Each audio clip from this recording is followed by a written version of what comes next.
26.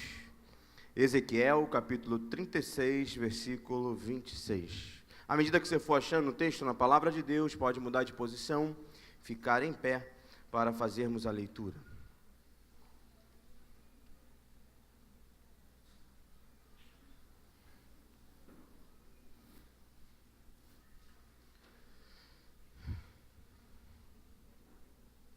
Vamos ler o 26 e o 27. Quem achou diz amém. Amém. Diz assim: dar-vos-ei coração novo, e porei dentro de vós um espírito novo. Tirarei de vós o coração de pedra, e vos darei coração de carne. Porei dentro de vós o meu espírito, e farei que andeis nos meus estatutos, e guardeis os meus juízos, e os observeis. Vamos repetir mais uma vez, todos juntos, querido. Dar-vos-ei coração novo, e porei dentro de vós um espírito novo. Tirarei de vós o coração de pedra, e vos darei um coração de carne. Porém dentro de vós o meu espírito, e farei que andeis nos meus estatutos, e guardeis os meus juízos, e os observeis. Senhor, nosso Deus e nosso Pai, aqui estamos, ó Deus, nessa noite, gratos por tudo que o Senhor já tem feito, por tudo que o Senhor já tem realizado, e todas as vezes que estamos diante da Tua Palavra, é uma oportunidade de reconhecer os nossos erros, as nossas dificuldades, as nossas limitações, e nos submeter totalmente ao Teu agir e ao Teu querer. Que a Tua Palavra, mais uma vez, venha nos vencer, ó Pai, nessa noite, e que ela venha gerar frutos, que ela possa produzir, ó Deus, de amor, diferença, mudança, e que possa alcançar outras vidas, lugares e ambientes. Que a Tua Palavra, nessa noite, ela possa começar, ó Deus, a gerar uma mudança e uma transformação. Que sementes, ó Deus, que serão plantadas aqui nessa noite, possam, ó Deus, produzir frutos a 30, 60 e a 100. É o que nós te pedimos e desde já lhe agradecemos, em nome de Jesus. Amém e amém. Podeis assentar, queridos. O tema dessa mensagem é: procura-se cristão segundo o coração de Deus. E há uma necessidade de nós sermos cristãos, não da forma que nós queremos, da forma que nós pensamos, do jeito que nós esperamos e desejamos ser. Fato é que, como ser humano, nós queremos sempre o lugar e a zona de conforto. Nós queremos sempre um lugar onde eu sento, eu fico tranquilo, ninguém mexe comigo, ninguém me incomoda, e eu vou sentar aqui, eu vou passar 30, 40, 50 anos nessa igreja e ninguém nunca vai me incomodar. Eu vou ficar do jeito que eu quero, da maneira que eu penso ser a correta. Mas eu quero te dizer, querido, que todas as vezes que você sai da tua casa, vem até a igreja, vem a esse culto, uma vez ou outra você vai ser incomodado a sair da sua zona de conforto. Em um momento ou outro, o Espírito Santo ele vai te incomodar e vai te dizer assim: você pode dar mais, você pode ser mais. Os lugares aonde você passa, as pessoas com quem você frequenta, elas precisam que você melhore, que você avance e que você saia desse estado que você está hoje. Então, por isso que é necessário, em alguns momentos, nós olharmos para a nossa vida, olhar para o nosso coração, rever as nossas atitudes e rever como estamos caminhando. Porque há um momento, querido, que nós estamos fazendo nada de errado, está tudo certinho. A gente está vindo à igreja, a gente está adorando, a gente está glorificando, a gente está bendizendo ao nome do Senhor, mas em contrapartida também nós não estamos produzindo nada, realizando nada fora da igreja. Pastor, eu não faço nada de errado, está tudo certinho na minha vida. Eu sou fiel no meu casamento, eu venho aos cultos certinho, eu bato ponto aqui todo domingo, às vezes eu venho quarta-feira, quando eu posso eu estou aqui quinta-feira também, eu faço parte de um ministério, mas, querido, a sua vida, ela tem se resumido a assistir culto, assistir reuniões, e por onde você passa, esse evangelho que está dentro de você, não está causando um impacto por onde você passa. O evangelho que você carrega, o evangelho que você porta, esse evangelho não está gerando vida nos lugares que você passa e onde você vê que ali há morte. Porque é fato que por onde a gente passa, a gente vê pessoas que estão vivas, estão falando, estão conversando, estão realizando alguma coisa, mas na verdade estão mortas espiritualmente. Você passa por lugares que parece que há vida naquele lugar, porque ali você vê uma agitação, você vê pessoas andando de um lado para o outro, mas na verdade naquele lugar ali há uma morte espiritual. E nós fomos chamados para mudar esse cenário. Nós fomos chamados aqueles que vão fazer a diferença, aqueles que vão chegar ali e levar vida àquele lugar. Mas há um momento que nós não percebemos que também está faltando vigor e vida em nós. Porque eu até venho para a igreja, eu ouço uma palavra, eu recebo uma oração, mas tudo o que Deus faz fica limitado a essas 4 paredes. O que Deus faz em mim aqui não transcende, não sai de mim e alcança outras pessoas e outros lugares. E o Senhor nos chama para isso. E por isso que é necessário ter um coração segundo aquele que Deus deseja e aquele que Deus ele quer nos dar. É muito claro no texto, quando nós lemos aqui no texto, sem fazer nenhum trabalho exegético, sem usar nada, nenhuma ferramenta hermenêutica, a gente olha para o texto e vê: e dar-vos-ei um coração novo, e porei dentro de vós um espírito novo, e tirarei da vossa carne o coração de pedra, e vos darei um coração de carne. A gente olha para o texto e reconhece: há uma necessidade de mudar o coração.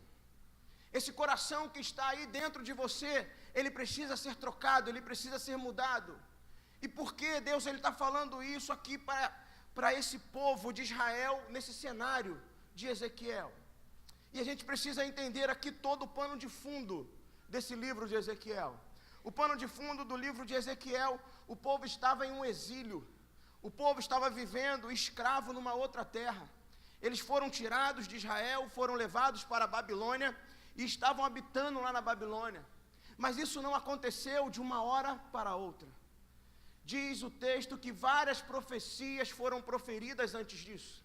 Antes do Senhor tirar o povo de Israel e levar para a Babilônia, ele disse: por que vocês têm deixado de me adorar? Por que vocês têm deixado de fazer a minha vontade? Olha, se vocês não voltarem atrás, se vocês não deixarem esses deuses, se vocês não me adorarem, vocês irão para a Babilônia. E assim acontece também nas nossas vidas, que nenhum conflito, nenhum problema, ele chega de uma hora para outra e se instaura na nossa vida. Há problemas e dificuldades que você está passando hoje, que ele vinha te avisando que ele ia chegar há muito tempo. Há problema que você está vivendo hoje, que você estava vendo a onda da tsunami chegar, e você não fez nada para deter isso. Assim aconteceu com o povo de Israel. O povo de Israel, eles sabiam, se eles não se voltassem para Deus, o destino final era a Babilônia. Mas eles não deram ouvido a Deus, continuaram agindo do jeito que eles agiam. Se você faz um estudo do livro de Ezequiel, você vai entender por que eles vão para a Babilônia. Diz o texto que eles vão para a Babilônia porque eles derramaram sangue, porque eles começaram a lutar e a guerrear do jeito que os outros povos guerreavam. Eles não colocaram a sua fé em Deus, não acreditaram que Deus os poderia livrar. E muitas das vezes é assim também que nós fazemos na nossa vida. Você está lá em meio ao mundo corporativo, você trabalha na tua empresa, você tem os seus negócios, e você começa a ver pessoas prosperando, pessoas avançando, pessoas conquistando. E você olha para isso e você diz: qual é o modus operandi dessa pessoa? Como que ela conduz, ela administra a sua empresa, como que ela se porta dentro da empresa? Ela entrou aqui como auxiliar, em 6 meses ela tornou gerente dessa empresa. O que ela faz? Ela puxa tapete, ela fala mal das pessoas, ela age de uma forma onde ela menospreza o outro para que ela seja valorizada. Então é desse jeito também que eu vou guerrear. Foi isso que o povo de Israel fez. O povo de Israel começa a ver a vitória de outros povos e começa a guerrear do jeito de outros povos. Mas não é desse jeito que Deus queria que eles guerreassem. E eles começam a guerrear dessa forma, e por guerrear dessa forma, eles ofendem o coração de Deus. E ofendem o coração de Deus porque eles estão dizendo: Senhor, se tu não opera, se tu não faz, eu faço do meu jeito e da minha maneira. E quantas das vezes a gente assume essa postura? Quantas das vezes nós não queremos esperar, e nós assumimos a frente, dizemos: Senhor, espera. O Senhor não está fazendo, o Senhor não está realizando, então eu vou fazer. Eu tenho os meus meios, eu tenho as minhas formas. E vai se fazendo. E o pior, querido, que vai se fazendo, porque hoje as pessoas, por falta do temor e do tremor, assume uma postura do risco calculado. Eu vou ver até onde eu posso ir. Se não houver alguma represária, se não houver alguma situação de dificuldade, eu vou continuar fazendo, até que o Senhor pese a mão sobre a minha vida. Mas há situações, querido, que não precisa o Senhor pesar a mão sobre a tua vida, você já sabe que está errado. Você já sabe que tem que assumir uma outra postura. Você já sabe que tem que agir de uma outra forma, de um outro jeito. E por que não viver desse jeito? E por que não reconhecer a soberania do Senhor e esperar o agir dEle?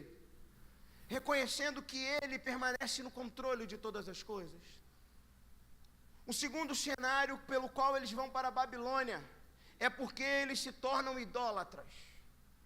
Se Deus não pode fazer, se Deus não pode realizar, nós iremos buscar outros deuses que podem. E talvez você diz, mas pastor, eu nunca adorei outro Deus. Mas você personifica coisas como Deus. Você adora coisas e deixa de crer, deixa de acreditar e deixa de caminhar para Deus. E o povo de Israel, eles deixam de viver na sua casa, na sua cidade, no seu país, e vão para a Babilônia. Perderam o seu lugar de descanso, perderam o seu lugar de comodidade, perderam o lugar onde eles nasceram, onde eles sempre viveram, e vão para a Babilônia. Por quê?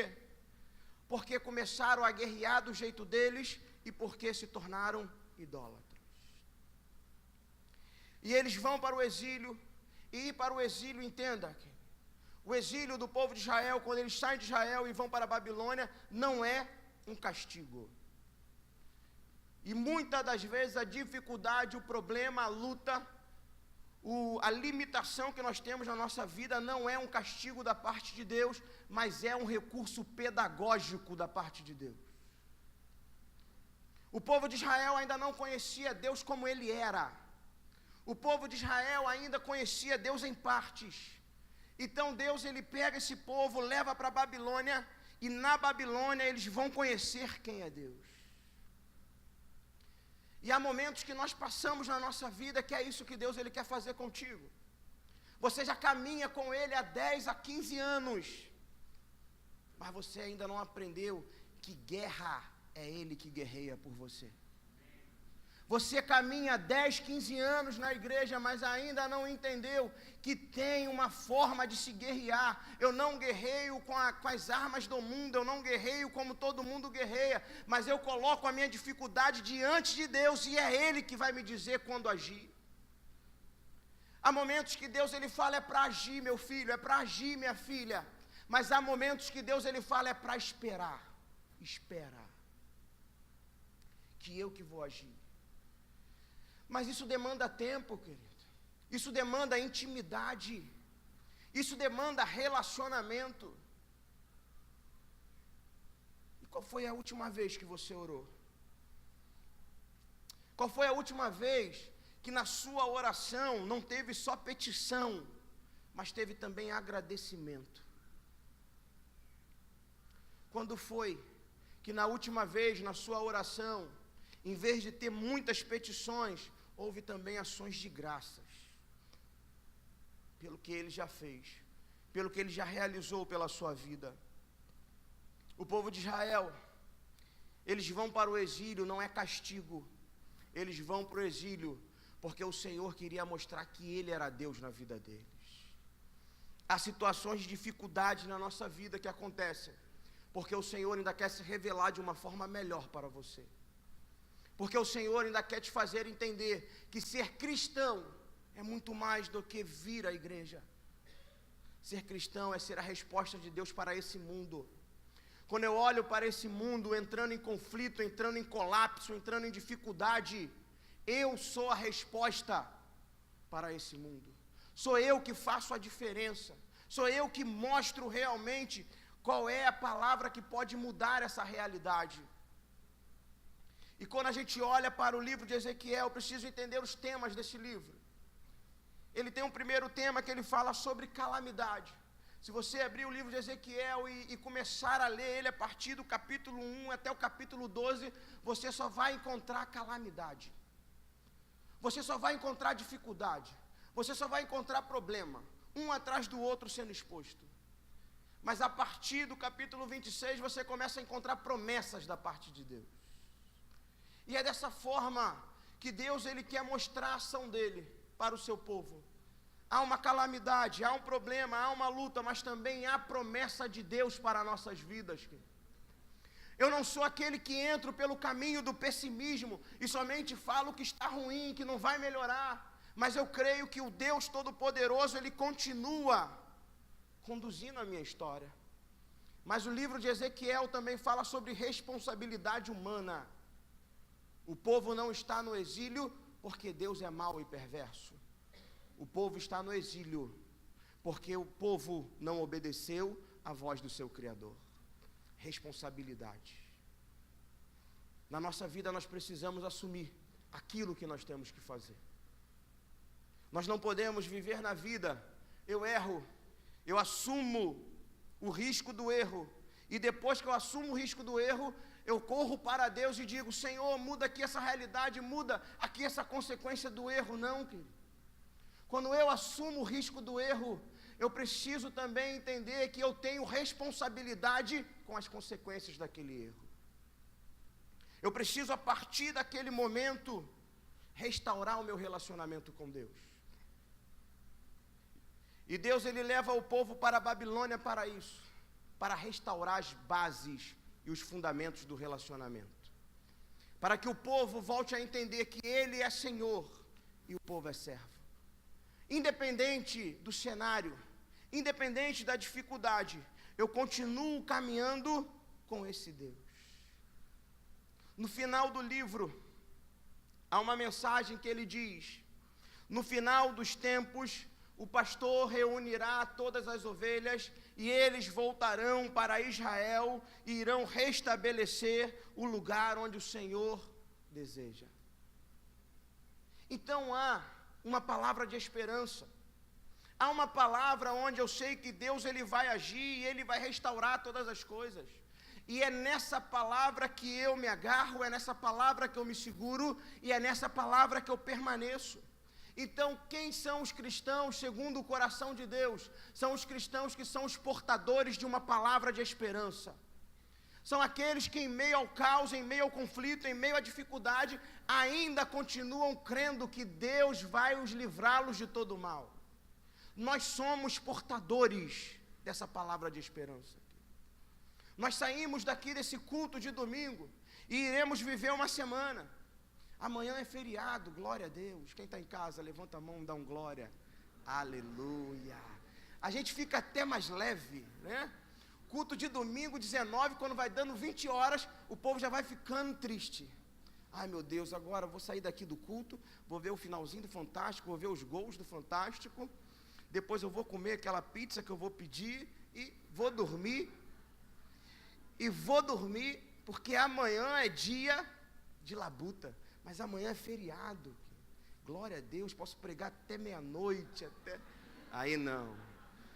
Aí você fala, aí pastor, você fica aí sozinho, a gente vai embora, e fica você, sua esposa e seu filho aí só. Mas é entender, querido, que na nossa missão, na nossa caminhada, na nossa vida, nós somos portadores da esperança.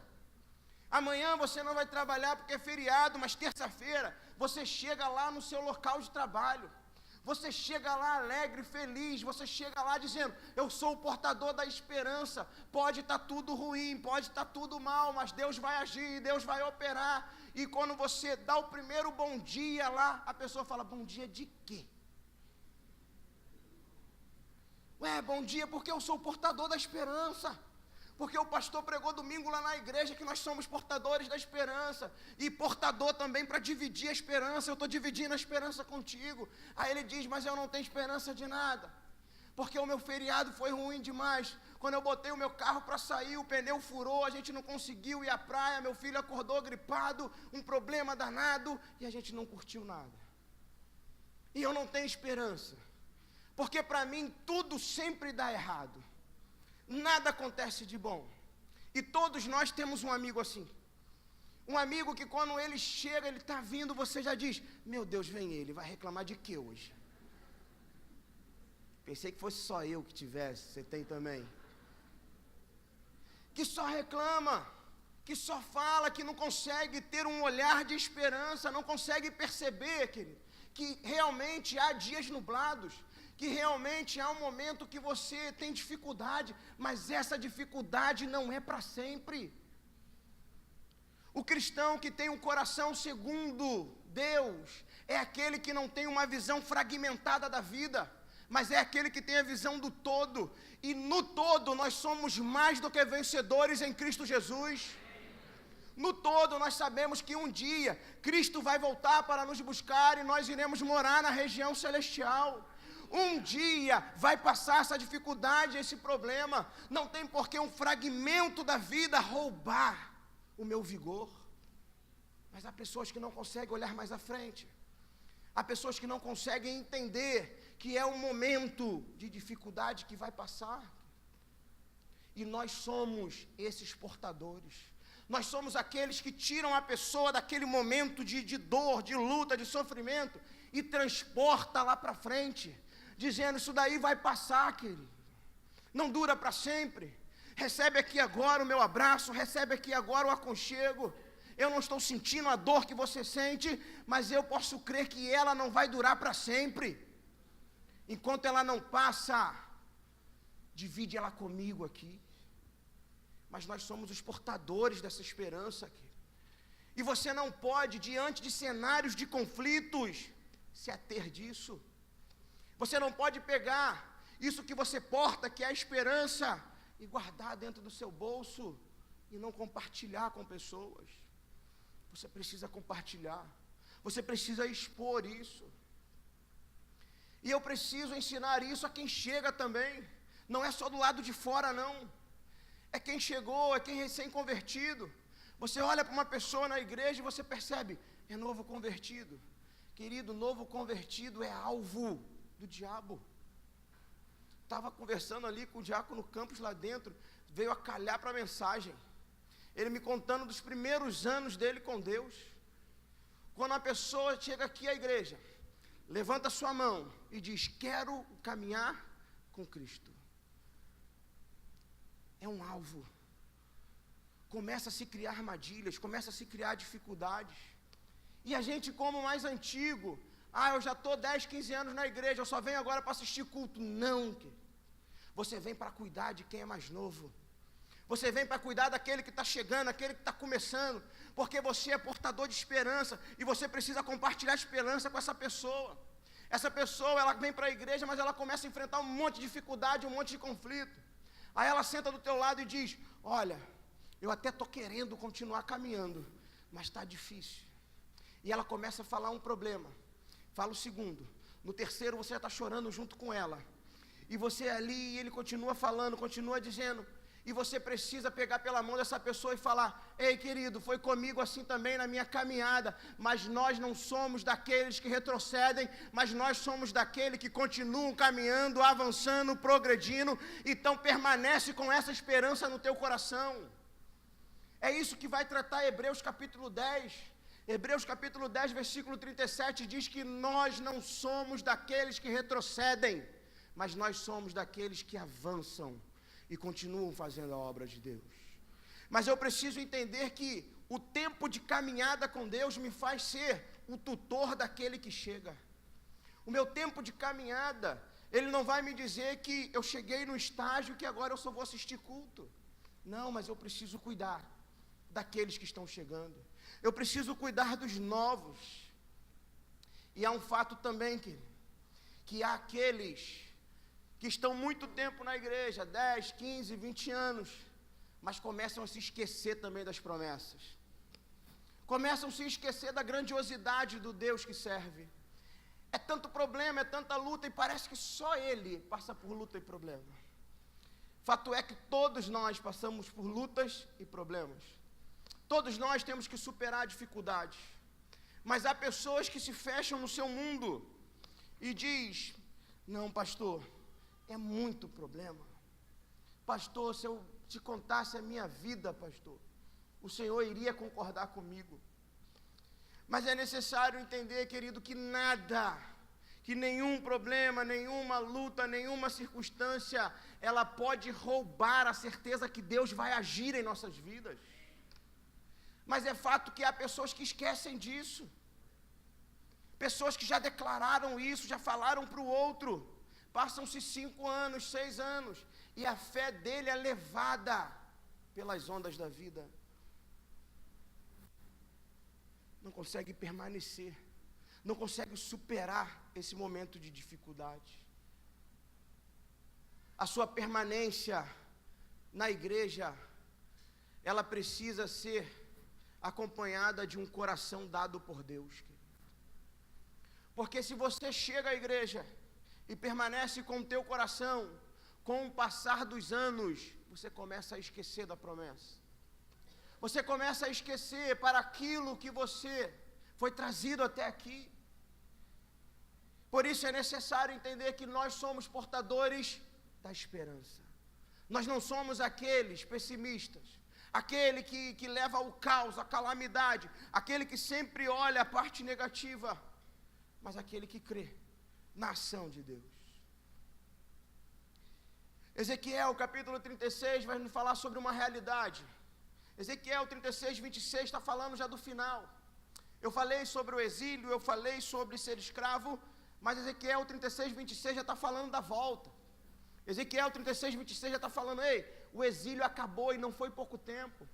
Foram 70 anos numa terra estranha. Foi 70 anos passando dificuldade. Mas Ezequiel 36, 26 vai falar sobre a volta. E nessa volta, eu quero falar sobre uma situação também que muito está em nossos lábios, mas pouco está em nosso coração. Você já ouviu uma frase assim? Que Deus está no controle. Já ouviu isso? Fala para quem está do seu lado, só para não perder o costume. Deus está no controle.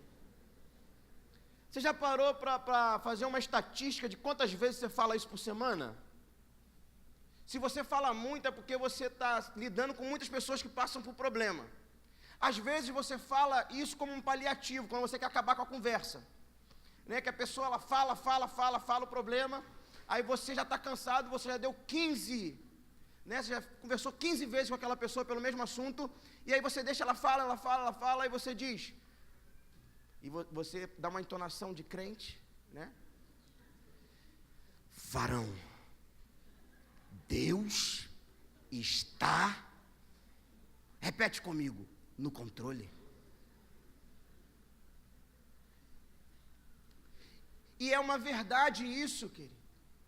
Mas essa verdade ela vai perdendo força porque nós não usamos da maneira correta. Porque o Deus está no controle, ele se torna uma realidade, mas por quê? Porque ele sempre esteve, ele nunca deixou de estar no controle.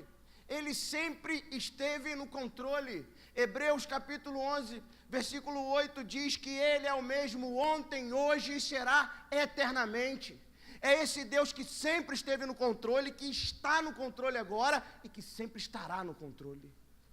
Nada foge ao controle de suas mãos. Havia um pensamento das outras nações quando viram Israel preso na Babilônia. Israel está preso na Babilônia porque Deus dormiu. Israel está preso na Babilônia porque Deus se descuidou. E há algumas pessoas que pensam dessa forma também. Eu estou passando esse período de dificuldade porque Deus se descuidou da minha vida. Deus está cuidando de fulano, de ciclano, de beltrano e esqueceu de mim. Isso não acontece, querido. Deus, ele permanece rigorosamente no controle da vida de cada um de nós. Deus nos ama na mesma proporção e na mesma proporção cuida de cada um de nós. Mas é necessário estar atento ao tempo, é necessário estar atento ao que Deus ele está fazendo e realizando na nossa vida. Mesmo os exílios que nós iremos passar na nossa vida, esses exílios não são castigo, mas esses exílios são recursos pedagógicos da parte de Deus. Deus quer nos ensinar, Deus quer nos fazer ser melhor, Deus quer elevar o nível da nossa vida espiritual. Deus quer que nós não sejamos somente aqueles que assistem culto, mas Deus quer ser aquele que nos faz ser diferentes quando nós saímos daquela porta. Porque ser um cristão segundo o coração de Deus é quando abre aquela porta e eu não olho o mundo mais da mesma forma, mas eu começo a ver o mundo como um campo missionário que precisa ser impactado. Lugares, pessoas que precisam ouvir a voz de Deus e ser transformados. Diz o texto aí de Ezequiel, capítulo 36, versículo 26. Vocês vão sair da Babilônia. Amém. Já tinha um povo lá dando glória a Deus, aleluia, acabou. Vamos para casa. Mas Deus, ele diz, não vão voltar do jeito que vocês foram. Não é dessa maneira. O texto fala assim, eu vou arrancar esse coração que está aí dentro e vou colocar um outro coração. Eu olho para dentro de vocês e vejo que não há espírito nenhum aí dentro. Então eu vou colocar um espírito novo. E quando a gente pensa sobre o espírito, é necessário recorrer lá 1 Coríntios, que quando ele diz que há dentro do homem um espírito, e esse espírito se relaciona com o Espírito de Deus. Mas quando Deus ele olha para o povo de Israel preso na Babilônia, ele não reconhece espírito nenhum.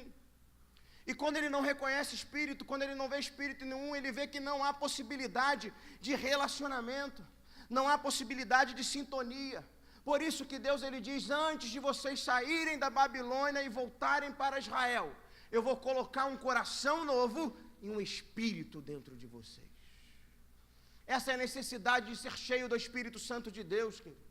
Eu não sou cheio do Espírito Santo de Deus somente para falar em línguas estranhas, somente para pular, somente para ter uma expressividade espiritual, mas eu sou cheio do Espírito Santo para ter uma sintonia fina com Deus, de ouvir a voz dEle, de agir do jeito que Ele espera, da maneira que Ele deseja, do jeito que Ele tem sonhado e projetado para cada um de nós. E eu preciso de um coração novo. E eu preciso ser cheio do Espírito Santo, porque todo o propósito de Deus aqui na terra passa por uma pessoa. O propósito de Deus aqui na terra, ele não se estabelece por uma placa denominacional, por uma instituição, por uma igreja, mas ele passa por pessoas que fazem parte dessa igreja. Então o propósito dessa geração passa por você, passa por mim, passa pela resposta que nós damos a Deus. E o propósito que Deus tem é para uma geração e para um local. Deus ele quer se estabelecer como Senhor nessa geração. E ele depende que eu e você tenhamos um novo coração e que sejamos cheios do Espírito Santo de Deus. Porque se não for dessa forma, nós vamos frequentar cultos, nós vamos vir à igreja, nós até seremos pessoas corretas, nós poderemos ser pessoas que poderemos pegar a nossa inscrição e dizer assim, olha pastor, aqui está a minha semana, olha aqui a minha semana pastor, fiz nada de errado, o cobrador me deu um troco a mais e eu fui lá e devolvi, falei para ele, olha aqui, você me deu 5 centavos a mais, toma, eu não sou digno pastor de honra, querido, e aquela pessoa que sentou do seu lado, que não tinha mais esperança, que queria conversar contigo, que queria expor o problema para você, pastor, para aquela pessoa eu não conversei não, que eu estava muito cansado, aí eu fui dormindo até o meu trabalho. Portadores de esperança, aqueles que estabelecem o propósito de Deus nessa geração e no local que você frequenta. Onde você frequenta precisa ser mudado somente pela sua presença, porque você pisa naquele lugar, esse local tem que ser diferente. O propósito de Deus passa por uma geração.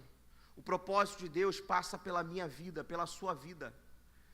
Mas é necessário, como está exposto aqui em Ezequiel 36, 26, um novo coração e um espírito derramado da parte de Deus. Ter um novo coração não era algo que era Eu posso ou não posso ter? O Senhor não deu opção para eles. O Senhor disse: eu estou dando, pega esse coração. E Ele faz da mesma forma hoje, querido. Da mesma forma, quando você levanta a sua mão dizendo: eu aceito Jesus como meu Salvador, é-lhe concedido um novo coração. Mas poucos têm tomado posse, poucos têm pego esse novo coração. Esse novo coração, dentro da teologia, da salvação, da soterologia, significa regeneração. Eu preciso ser regenerado em Cristo. Eu preciso fazer morrer a minha velha natureza e começar a viver em Cristo. Isso faz parte de salvação genuína. Salvação não é a mudança sua eterna de você deixar de ir para o inferno e ir para o céu, mas salvação ela é evidenciada aqui ainda. Quando eu sou regenerado, quando muda a minha forma de pensar, quando muda a minha forma de agir. Você quer saber se você foi regenerado? É como você lida com os seus conflitos depois da sua conversão. Ah, pastor, antes da minha conversão, todo mundo sabia quando eu estava em casa e quando eu não estava. Porque quando eu não estava em casa, era paz. A paz reinava, a tranquilidade estava lá. Mas quando eu estava em casa, todo mundo sabia. Porque a terceira guerra mundial acontecia. Por tudo. Eu brigo por tudo, pastor. Tudo eu quero ter razão. Tudo eu discuto. Na minha casa acontece DR de 10 em 10 minutos. Mas depois da minha conversão, mudou. Eu fui regenerado na minha forma de pensar. Eu fui regenerado na minha forma de agir. Eu fui regenerado na minha forma de reagir. Isso é ter um novo coração. Isso é receber um novo espírito. Isso é ser um cristão segundo o coração de Deus. E é sobre isso que Deus ele quer tratar contigo nessa noite. Procura-se cristãos segundo o coração de Deus. Procura-se cristãos que não somente frequentam igreja, mas procura-se cristãos segundo o coração de Deus.